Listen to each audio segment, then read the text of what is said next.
In the summer of 2003, a woman found an unmarked VHS tape hidden in her dead sister's basement. The sister and her 18-year-old son had vanished 2 years earlier during an ice storm in rural Michigan. Presumed dead, case closed. But when investigators watched what was on that tape, they immediately reopened the investigation. The footage was recorded in March 2001, in the 3 days before Carol and Mitchell Brennan disappeared. It showed them barricading doors, checking window locks, sleeping on the living room floor with weapons. In the final clip, filmed the night they vanished, you can hear something testing the back door from the outside. The last frame captured by the camera shows a dark shape standing motionless at the front window, inches from the glass, staring in. Carol and Mitchell weren't caught off guard by the storm. They'd been preparing for days, and whatever they were preparing for knew exactly when to strike. When the roads were ice, when help couldn't come, when they were completely alone. Their remains were found 2 years later, but not where anyone expected. And the thing they were hiding from? It's still out there. Carol Brennan was 51 years old in the spring of 2001, a widow who'd spent the last 7 years raising her son Mitchell alone after her husband died in a farming accident. She worked part-time as a school librarian in Coldwater, a quiet job that suited her temperament. Neighbors described her as reserved but kind, the type of person who kept to herself but always returned borrowed tools and waved from the porch. Mitchell was finishing his senior year at Coldwater High School, an unremarkable student with plans to attend community college in the fall. By all accounts, they were ordinary people living an ordinary life in rural Michigan, the kind of anonymity that only becomes remarkable when it's interrupted. The Brennan farmhouse sat on 43 acres at the end of a gravel road, surrounded by cornfields and sparse woodland. It had been in Carol's family for 3 generations, a 2-story structure with peeling white paint and a sagging porch that nobody had bothered to repair. The nearest neighbor lived half a mile away. In summer, the isolation was peaceful. In winter, it could be treacherous. When the forecast called for a major ice storm on March 13th, most residents in the area stocked up on essentials and prepared to lose power for a few days. It was routine. But what happened to the Brennans was anything but routine. Carol's sister, Linda Graves, lived in Toledo, Ohio, about an hour south. She spoke to Carol by phone on the afternoon of March 13th, just as freezing rain began to coat the roads. Carol mentioned that she'd bought extra batteries and canned goods that Mitchell had brought in firewood from the shed. The conversation was brief and unremarkable. Linda remembered asking if Carol wanted them to drive up before the roads got bad, to ride out the storm together. Carol declined. She said they'd be fine. That was the last time anyone heard from either of them. By the evening of March 14th, the storm had intensified beyond all predictions. Ice accumulated at a rate of nearly an inch per hour. Trees snapped under the weight. Power lines came down in cascading failures across Branch County. Emergency responders fielded hundreds of calls but couldn't reach most locations due to impassable roads. The storm didn't fully break until the morning of March 16th, leaving behind a landscape transformed into frozen stillness. Linda tried calling the Brennan house repeatedly during those 2 days. The line was dead. She assumed the phone service had failed, which wasn't unusual, but when she still couldn't reach them by March 17th, worry began to gnaw at her. On March 18th, Linda and her husband made the drive to Coldwater. The roads had been partially cleared, though side streets remained treacherous. When they turned onto the gravel road leading to the Brennan property, they passed downed power lines and shattered tree limbs, the aftermath of nature's violence. The farmhouse came into view looking deceptively normal from a distance, until they got closer and saw the front door hanging open, ice crusted along its edge. Linda's husband approached cautiously, calling out as he climbed the porch steps. No answer. Inside, the temperature was barely above freezing. The house was undisturbed, furniture in place, dishes still in the sink. Both Carol's sedan and Mitchell's pickup truck were parked in the driveway, blanketed in ice. Linda noticed small details that felt wrong. Carol's purse sat on the kitchen counter with her wallet and keys inside. Mitchell's winter coat hung on the rack by the door. In the living room, the television was off, but a half-finished mug of tea sat on the coffee table, frozen solid. Upstairs, both beds were neatly made. There were no signs of packing, no indication they'd planned to leave. And most puzzling of all, the back door, rarely used, leading out to the fields, was not only unlocked but slightly ajar, as if someone had left in a hurry and not bothered to secure it. Linda felt her stomach twist. She called the Branch County Sheriff's Department from a neighbor's phone. Deputies arrived within 2 hours and conducted a preliminary search of the property and surrounding woods. They found no footprints leading away from the house. The ice and subsequent snowfall had erased any tracks that might have existed. No blood, no evidence of forced entry or struggle. The working theory formed quickly. Carol and Mitchell had ventured outside during the storm, perhaps to check on something or retrieve firewood, and had become disoriented in the blinding ice and darkness. Hypothermia could kill in under an hour in those conditions. Search and rescue teams were deployed, scanning the fields and tree lines with dogs and thermal imaging. For 3 weeks, volunteers combed the area. They found nothing. The investigation stalled by mid-April. Without bodies or evidence of foul play, the case was classified as a probable accidental death due to environmental exposure. The Brennan property was sealed, and the sheriff's department moved on to more active cases. Linda struggled with the lack of closure, but eventually accepted what seemed like the only logical explanation. Her sister and nephew had made a fatal mistake during a deadly storm. It was tragic, but it made sense. For 2 years, that's where the story ended. Then, in June 2003, Linda returned to the farmhouse to begin the process of clearing it out. The property was still in legal limbo, tied up in probate, but the county had given her permission to remove personal belongings and prepare the house for eventual sale. She brought her daughter along for help, and they spent a sweltering Saturday sorting through decades of accumulated possessions. Most of it was mundane: clothing, books, kitchen items destined for donation. But late in the afternoon, while searching through boxes in the basement, Linda's daughter called out that she'd found something unusual. The basement was unfinished, with exposed beams and a concrete floor that stayed damp even in summer. Cardboard boxes lined the walls, most labeled in Carol's neat handwriting. Tax records, 1994, 1998. Mitchell's school papers, Christmas decorations. One box, tucked behind a broken chair, had no label. Inside were photo albums, a few of Mitchell's childhood drawings, and at the very bottom, a VHS tape in a blank sleeve. No writing on the label, no indication of what it contained. Linda's daughter held it up. Should we watch it? Linda hesitated. She didn't know what to expect. Maybe old family footage, a birthday party, something sentimental. She took the tape home. That evening, Linda slid the tape into her VCR, expecting nostalgia. What appeared on screen instead was recent footage, time-stamped March 11th, 2001, just 3 days before the disappearance. The camera was stationary, placed on what looked like the kitchen counter, angled toward the living room.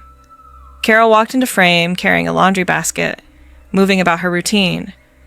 The footage was silent for several minutes, just mundane domestic activity. Then Carol stopped abruptly, turned toward the front windows, and stood completely still. The camera captured her posture, rigid, listening. After nearly 30 seconds, she set down the basket and walked out of frame toward the front door. Linda felt a prickle of unease. The tape continued.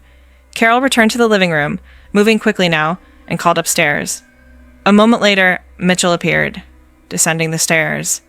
The two of them stood close together, speaking, but the camera had no audio. Whatever they were discussing looked serious.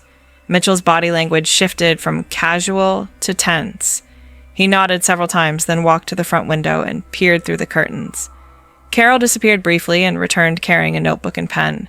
She sat at the kitchen table, just visible at the edge of the frame, writing something. The timestamp showed they remained there for over an hour, occasionally looking toward the windows, before the footage cut to black. Linda rewound and watched again, trying to read their lips, to understand what had spooked them. She couldn't. but the unease they displayed was unmistakable. The tape resumed on March 12th, time-stamped afternoon. Now, Mitchell was alone in the living room, moving furniture, pushing the couch toward the wall, clearing space in the center of the room. He worked methodically, glancing frequently toward the windows. At one point, he stopped and stared at the front door for nearly 2 minutes, unmoving. Then Carol entered the frame carrying blankets and pillows, setting them on the cleared floor. They appeared to be preparing to sleep in the living room, away from the bedrooms upstairs. Linda's heart began to pound. This wasn't normal behavior. This was preparation for something. The tape cut again. March 13th morning. Carol and Mitchell sat together at the kitchen table, the notebook open between them. Carol was pointing at something on the page, speaking emphatically. Mitchell looked pale, exhausted. Then, without warning, both of them turned toward the back door, the one that led out to the fields.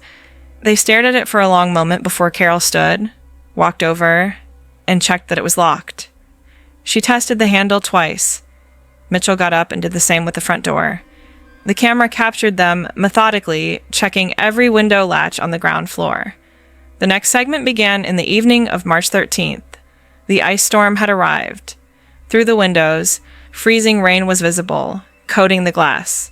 The power was still on. Lamps glowed in the living room. Carol and Mitchell had made a makeshift camp on the floor, surrounded by flashlights, batteries, bottles of water, and what looked like tools, a hammer, a crowbar. Mitchell sat with his back against the wall, staring at the back door. Carol was writing in the notebook again. Then she looked directly at the camera, stood up, and walked toward it. The screen went dark. Linda sat in stunned silence as the tape continued to play static. When the footage resumed, the timestamp read, March 14th, 11:47 p.m. The lights were out now. Only flashlight beams cut through the darkness, sweeping across walls and windows. The camera angle was different, handheld now, shaky. Someone was moving through the house. The beam landed on Mitchell's face, pale and wide-eyed. He was standing at the back door, gripping the crowbar, staring at something outside that the camera couldn't see. Carol's voice came faintly through the darkness, though the words were impossible to make out. Then the flashlight swung toward the front windows, and for just a moment, Linda saw something that made her blood run cold. Linda called the Branch County Sheriff's Department the next morning. She barely slept after watching the tape, her mind replaying that final image, a dark shape visible through the front window, too large and too still to be a tree branch or shadow. She couldn't tell what it was, but Carol and Mitchell had clearly seen it too. Detective Raymond Coulter, who'd worked the original case, agreed to meet her that afternoon. Linda brought the tape. When Coulter watched it in the department's conference room, his expression shifted from skeptical to deeply unsettled. Coulter had seen plenty of strange things in 23 years of police work, but this footage didn't fit any narrative he knew how to explain. The timestamp proved the tape was recorded in the days leading up to the disappearance. And the behavior displayed by Carol and Mitchell, barricading themselves, checking locks, preparing defensive positions, suggested they believed they were in danger. But from what? The storm hadn't even arrived until March 13th. Whatever had frightened them began at least 2 days earlier. Coulter made copies of the tape and scheduled a meeting with Linda for the following week. He wanted to review the original case file and see if anything had been missed. The first thing Coulter did was re-interview the neighbors. The closest residents, a farmhouse owned by Dale and Martha Kessler, sat half a mile east of the Brennan property. Coulter drove out on a humid July afternoon and found Dale working in his garage. When asked if he'd noticed anything unusual around the Brennan place in the days before the storm, Dale paused mid-sentence and set down his wrench. He admitted that, yes, something had struck him as odd at the time, but he hadn't thought to mention it during the original investigation because it seemed unrelated to the disappearance. On the evening of March 11th, the same date Carol first appeared disturbed on the tape, Dale had been closing his barn for the night when he heard a sound coming from the direction of the Brennan property. He described it as rhythmic thumping, like someone hammering or chopping wood, but irregular and persistent. It lasted for about 20 minutes before stopping abruptly. Dale assumed Mitchell was doing late-night repairs or splitting firewood, though the timing struck him as strange. But what bothered him more was what he heard afterward. A low, resonant sound he couldn't quite place, not mechanical. Not animal. Almost like humming or droning, deep enough that he felt it in his chest more than heard it with his ears. Coulter pressed him for details. Dale struggled to articulate it. He said it reminded him of the sound power lines make during ice storms, that electric hum, except the weather had been clear that night. He'd gone back inside and mentioned it to Martha, but by then, the sound had stopped. They'd forgotten about it until now. Coulter asked if he'd seen anyone on the Brennan property that night, vehicles or visitors. Dale shook his head. Just that sound, drifting across the dark fields. Then nothing. Coulter returned to his office and pulled the original case file. He reviewed the photographs taken of the Brennan house in March 2001. Interior shots, exterior angles, the frozen landscape. One detail caught his attention that he'd overlooked during the initial investigation. In several photos of the back door, faint scratches were visible on the exterior surface, clustered near the lock. They hadn't seemed significant at the time. Old farmhouse doors accumulate wear. But now, viewing them with fresh context, Coulter wondered if those scratches were more recent. If something had tested that door from the outside, he requested the original physical evidence logs. Most items collected from the scene had been routine. Carol's purse, Mitchell's wallet, some papers from the kitchen table, but one item stood out. The notebook Carol had been writing in during the tape. Coulter located it in the evidence locker, a standard spiral-bound notebook with a red cover. Flipping through the pages, he found Carol's handwriting, notes about grocery lists, appointment reminders, mundane household tasks. But the final 5 pages, dated March 11th through March 14th, contained something entirely different. The entries were fragmented, written in a hurried script that deteriorated with each passing day. March 11th. Heard it again tonight? Closer this time. Mitchell heard it too. We're not imagining this. March 12th. Can't see anything from the windows, but we both know it's out there. Watched the tree line for 2 hours. Movement, but no shape. Moved the beds downstairs.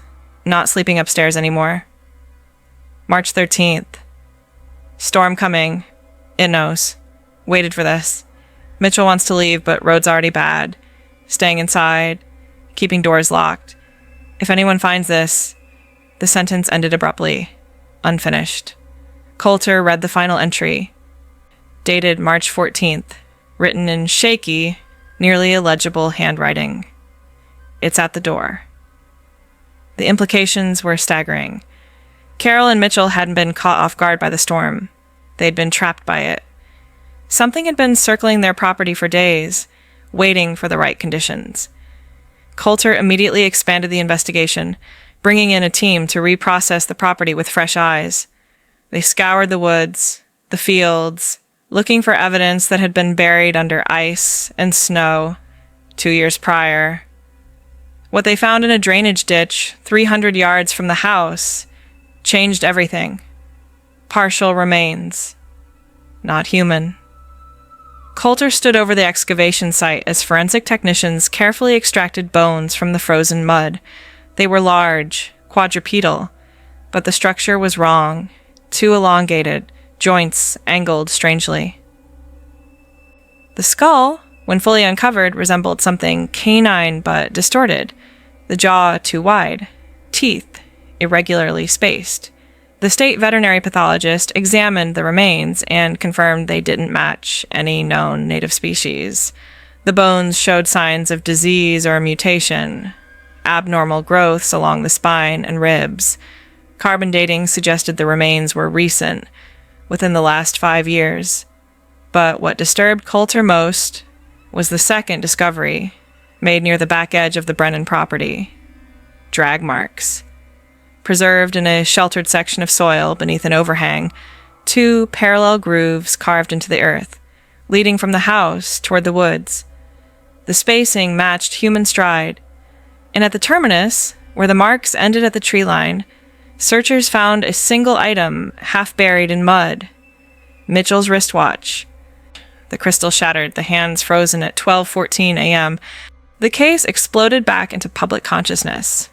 Local news picked up the story, framing it as a mysterious cold case with new disturbing evidence. Coulter faced pressure from both the media and his superiors to provide answers, but every lead seemed to generate more questions than conclusions. The unidentified remains were sent to Michigan State University for further analysis, and while waiting for results, Coulter focused on reconstructing Carol and Mitchell's final hours using the video footage and physical evidence. He brought in a video forensics expert to enhance the tape's final segment, the handheld footage from the night of March 14th. Frame-by-frame analysis revealed details invisible during normal playback. When the flashlight beam swept across the front window, catching that dark shape outside, enhancement showed it wasn't a shadow or storm debris. It was a mass, positioned just beyond the glass, roughly 6 feet tall and irregularly shaped. The expert noted something else: condensation. The window was fogged on the outside, indicating warmth near the glass, something generating body heat standing inches from the window, staring in. Coulter's stomach turned. The timestamp on that footage read 11:52 p.m. Mitchell's watch had stopped at 12:14 a.m., 22 minutes later. What happened in that gap? The tape's final seconds provided a clue. After capturing the shape at the window, the camera swung wildly as if dropped or knocked aside. For 3 seconds, the image showed the ceiling, the flashlight beam spinning across plaster. Then a sound, barely audible through the tape's degraded audio, a splintering crash, wood giving way. Then static. Coulter returned to the Brennan house with a structural engineer. They examined the back door, the one Carol and Mitchell had obsessively checked. The doorframe showed stress fractures consistent with forced entry, the wood splintered around the lock mechanism. It had been forced open from the outside with considerable strength. But here was the puzzle. During the original investigation, that door had been found ajar, but intact. No visible damage. Coulter realized the fractures were interior, hidden behind the doorframe's trim. Someone, or something, had broken in, then partially closed the door behind itself. Inside the house, they found microscopic evidence the original team had missed. Soil samples from the living room floor contained trace elements not present in the surrounding farmland, elevated iron content, unusual mineral composition. The state lab suggested the soil originated from deeper underground, possibly from excavated earth or cave systems. But there were no caves in Branch County. The nearest geological formations capable of producing such soil were over 50 miles away. How had it gotten into the Brennan house? Linda provided another piece of the puzzle when she remembered something Carol had mentioned months before the disappearance. In November 2000, Carol had called Linda, sounding frustrated, complaining that something had been digging in their back field. Large holes, some nearly 3 feet deep, appearing overnight. Mitchell had filled them in multiple times, but they kept reappearing in different locations. Carol thought it might be coyotes or stray dogs, though the excavations seemed too methodical, too deep. Eventually, in December, the digging stopped. Carol never mentioned it again. Coulter requested aerial photographs of the Brennan property from late 2000. County records provided satellite images from October through January. Examining them chronologically revealed a disturbing pattern. In November, small, dark spots appeared, scattered across the back, 40 acres, the holes Carol had described. By December, they'd increased in number and formed a rough semicircle around the house, each approximately 50 yards apart. Then, in the January image, the holes were filled, but vegetation patterns showed scarring in the soil, as if something had been tunneling beneath the surface, creating a network of shallow passages radiating from the woods toward the farmhouse. The veterinary pathologist's report on the unidentified remains arrived in August. It confirmed the bones belonged to no cataloged species, and the deformities suggested either severe genetic mutation or exposure to unknown environmental factors. But one detail chilled Coulter to his core: tool marks. Fine striations on several bones indicated they'd been worked on, possibly with metal implements. Something had butchered this creature, removed flesh deliberately. The pathologist noted the cuts were crude but purposeful, suggesting intelligence behind the action. Coulter ordered a thorough search of the Brennan basement. Technicians brought in luminol and UV lights, scanning for biological evidence. In a far corner, beneath where Linda had found the VHS tape, they discovered faint traces of blood spatter on the concrete wall. Testing confirmed it was animal blood, species unknown, consistent with the unidentified remains. The pattern suggested something had been killed or dismembered there, the blood spray consistent with arterial spurts from a large mammal. But the Brennans had no livestock, no hunting records. What had they brought into that basement? And more importantly, why? A breakthrough came from an unexpected source. A retired postal worker named Eugene Marsh contacted the sheriff's department after seeing news coverage. He'd been the rural carrier for the Brennan route from 1998 until his retirement in early 2001. He remembered Carol Brennan clearly because she'd been one of his last deliveries before he left the service. In February 2001, about a month before the disappearance, Carol had received an unusual package, large, heavy, requiring a signature. Eugene recalled it because the return address listed a university in Ontario, Canada, and Carol had seemed anxious about receiving it, practically pulling it from his hands and thanking him multiple times. Coulter traced the package through postal records. It had been sent from the University of Toronto's anthropology department. He contacted the school and learned that Carol had been corresponding with Professor Edward Lint, a specialist in North American folklore and cryptozoology, though Lint had retired in 2000 and passed away in 2002. Coulter managed to locate Lint's research assistant, who still had access to the professor's archived correspondence. Among the files was a letter from Carol Brennan, dated January 18, 2001. In the letter, Carol described finding something in the woods behind her property in early January. She'd been walking their property line, a routine she maintained weekly, when she stumbled across a den or burrow carved into the base of a large oak tree. The entrance was partially collapsed, but inside she could see what looked like nesting material, torn fabric, dead grass, and scattered bones. The smell, she wrote, was overwhelming, like rot and ammonia mixed together.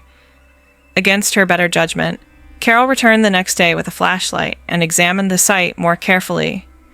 Inside the burrow, she found objects that didn't belong: a child's shoe, tattered and ancient, a rusted pocket watch, pieces of cloth that might have been clothing from decades prior, and deeper in, wrapped in decaying burlap, was a leather journal. Water damaged, but partially legible. Carol took the journal home and spent weeks trying to decipher its contents.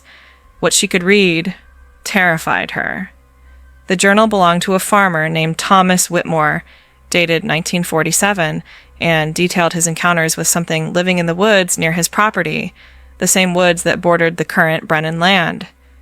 Whitmore described a creature that emerged during harsh winters, particularly during ice storms when travel became impossible and people were isolated in their homes. He called it the Hollow, capitalizing it as if naming a specific entity. According to his fragmented entries, the Hollow wasn't animal or human, but something in between, something that had learned to mimic sounds, hammering, chopping, even human voices to lure people outside. Whitmore claimed it had taken his neighbor's son in the winter of 1946, dragging the boy from the family's barn during a blizzard. Searchers found only drag marks leading into the frozen woods. Carol's letter to Professor Lint asked for verification. Was there any historical record of disappearances in Branch County matching Whitmore's description? Any folklore about creatures in the region? Lint had responded, and his assistant provided Coulter with a copy of that response. Lint took Carol seriously. He explained that indigenous oral traditions from the Great Lakes region included stories of winter predators, entities that thrived in isolation and fed during storms. They were not supernatural, but biological, remnants of species that predated human settlement, adapted to survive in harsh conditions by evolving intelligence and patience. Lint warned Carol that if she'd found a den, she'd likely disturb something territorial. He advised her to document everything, avoid the woods, and keep detailed records of any unusual activity. He also sent her research materials, books on predator behavior and historical disappearances in rural Michigan. That was the package Eugene Marsh delivered in February. Coulter now understood. Carol hadn't been paranoid. She'd been preparing, educating herself, trying to protect her son from something she knew was watching them. Coulter obtained the Whitmore Journal from the evidence locker where it had been stored after being found among Carol's belongings. Reading it in full, even with pages missing and text degraded, painted a horrifying picture. Whitmore had tried to kill the hollow in March 1947. He'd tracked it to its burrow, set a trap with raw meat laced with poison, and waited. The creature came, consumed the bait, but didn't die. Instead, it grew more aggressive, attacking his livestock, circling his house at night. Whitmore's final entries described his plan to burn the den, to destroy the burrow and anything inside. The journal ended abruptly on March 23, 1947. A week later, records showed that Thomas Whitmore and his wife disappeared during a late-season ice storm. Their bodies were never found. Coulter felt the pattern solidify. The creature, the hollow, whatever it was, operated on a cycle. It hunted during winter storms when people were trapped and vulnerable. Carol had discovered its den, likely triggering a territorial response.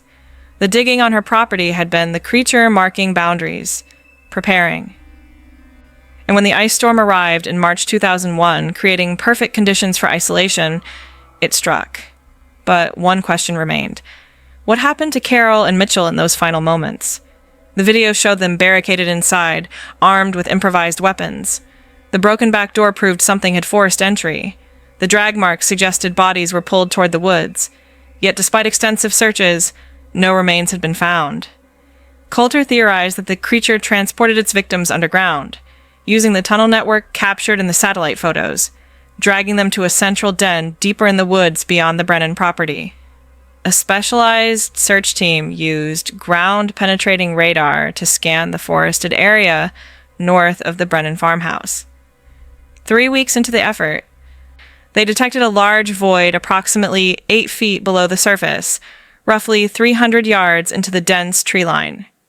Excavation revealed a natural limestone cavity expanded by something over time, creating a chamber about 12 feet across. Inside, they found what Coulter had been dreading: human remains, 2 sets, partially preserved by the cool underground temperature. Forensic analysis confirmed the remains belonged to Carol and Mitchell Brennan. The condition of the bodies suggested they'd been alive when brought to the chamber, based on defensive trauma patterns, but they hadn't died from violence. The pathologist's report indicated hypothermia as the cause of death. They'd been taken alive, dragged underground, and left to freeze in the darkness. The cruelty of it haunted Coulter. The creature hadn't killed them outright. It had stored them perhaps for later consumption, or perhaps simply because that's what it did with intruders to its territory. Near the remains, searchers found Carol's notebook, the one from the house, its final pages now fully visible. She'd continued writing even after being taken, using a pen she'd somehow kept in her pocket. The last entry, scrawled in shaking handwriting, barely visible in the dim forensic lights, read, "Mitchell is asleep. Won't wake up. So cold. If someone finds this, tell Linda we fought. Tell her we didn't go quietly. It's still out there, waiting for the next storm. The Brennan case officially closed in November 2003, with Carol and Mitchell's remains finally laid to rest in Coldwater's Riverside Cemetery. The funeral was small, attended by family and a few community members who'd followed the story. Linda Graves gave a brief eulogy, speaking about her sister's courage and Mitchell's potential, the lives cut short by something that shouldn't have existed but did. She thanked Detective Coulter and his team for not giving up, for giving her family the closure that had seemed impossible 2 years earlier. But closure didn't mean answers. Not completely. The remains found in the drainage ditch were classified as unidentified biological specimen and placed in storage at the state forensic facility. No further creatures were discovered despite extensive searches of the surrounding forest. The den Coulter excavated was empty, abandoned. Whatever had taken Carol and Mitchell, whatever Thomas Whitmore had tried to kill in 1947, was gone.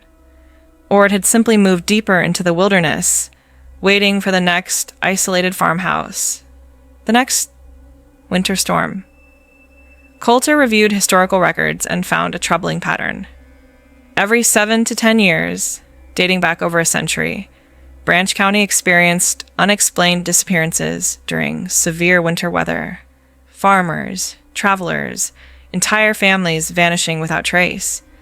Most were attributed to the elements, to human error and bad luck.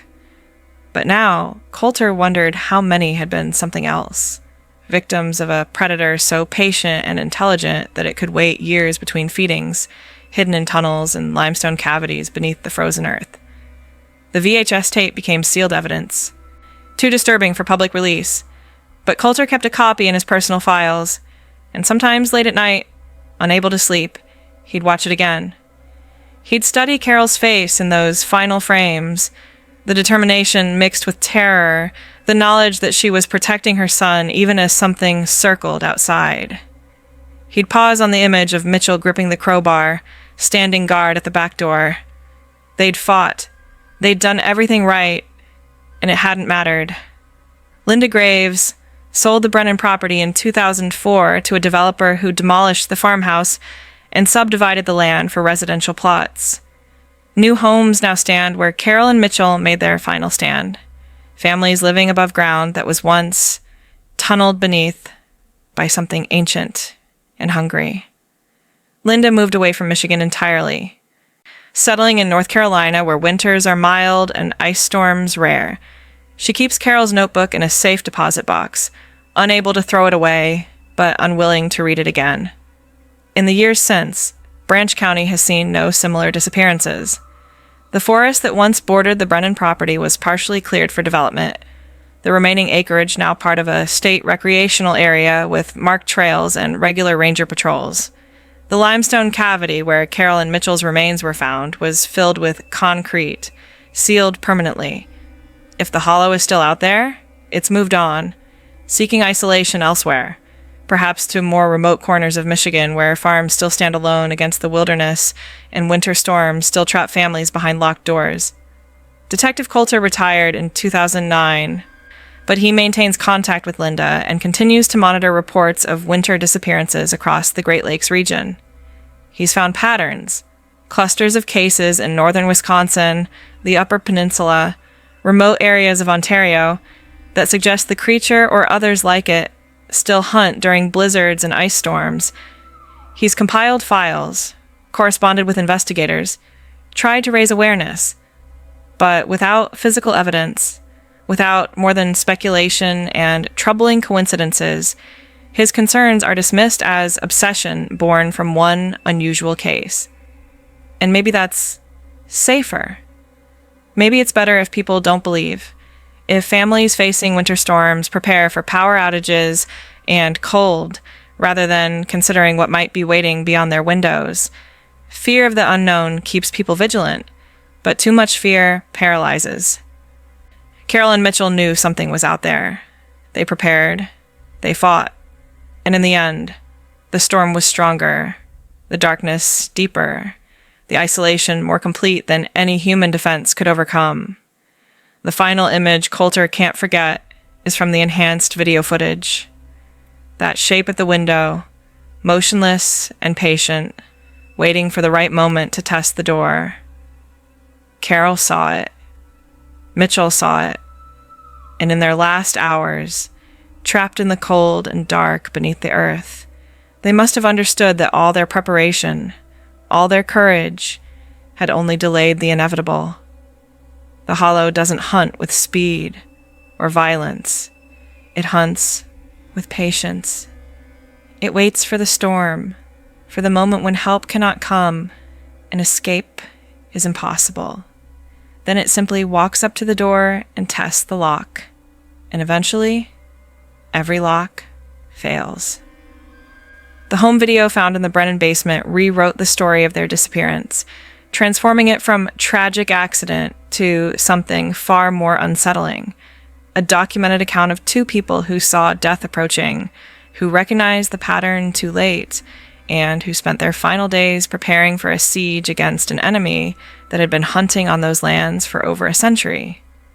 Their story is archived, their remains at rest, their case officially closed. But on winter nights, when ice coats the branches and storms isolate farmhouses across rural Michigan, some doors are tested, some locks are tried, and the patient thing in the darkness continues its wait for the perfect conditions to hunt again.